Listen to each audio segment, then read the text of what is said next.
L'homme ne vivra pas de pain seulement, mais de toute parole qui sort de la bouche de Dieu. Voici votre moment de méditation quotidienne.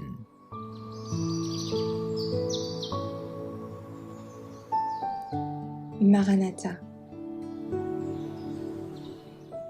7 novembre. Enfin à la maison! C'est bien, bon et fidèle serviteur. Entre dans la joie de ton maître.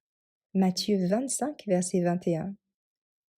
Quand vous vous sentirez transporté d'admiration par les beautés de la terre, pensez au monde à venir, qui ne connaîtra pas la souillure du péché, ni les affres de la mort, et d'où aura disparu toute trace de malédiction.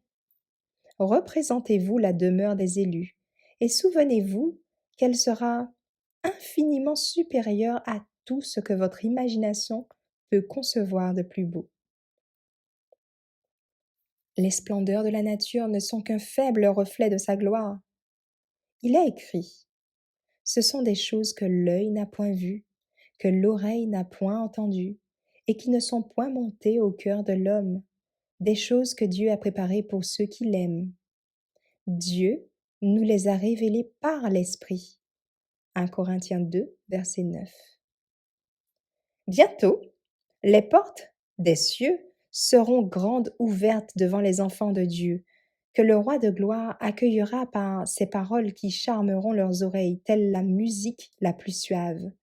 Venez, vous qui êtes bénis de mon Père, prenez possession du royaume qui vous a été préparé dès la fondation du monde.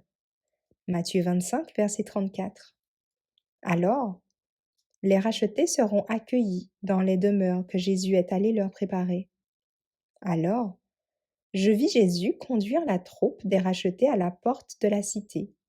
Il saisit cette porte, la fit tourner sur des gonds étincelants et fit entrer les nations qui avaient gardé la vérité. À l'intérieur de la cité, tout était de nature à réjouir la vue.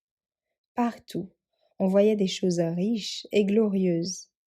Alors, Jésus posa son regard sur les saints qu'il avait rachetés. Leur visage était resplendissant de gloire. Et lorsqu'il fixa sur eux ses yeux pleins d'amour, il dit, de sa voix pure et musicale, « Je contemple le travail de mon âme et en suis rassasié. » Vous pouvez jouir éternellement de cette gloire.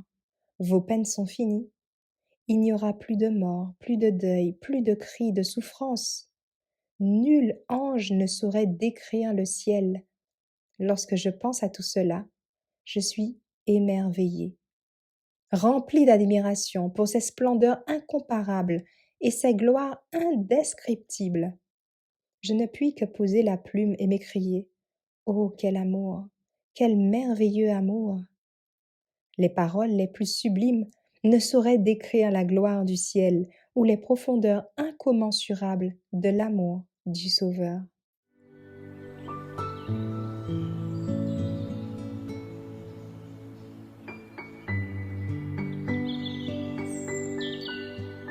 Merci d'avoir écouté cette présentation.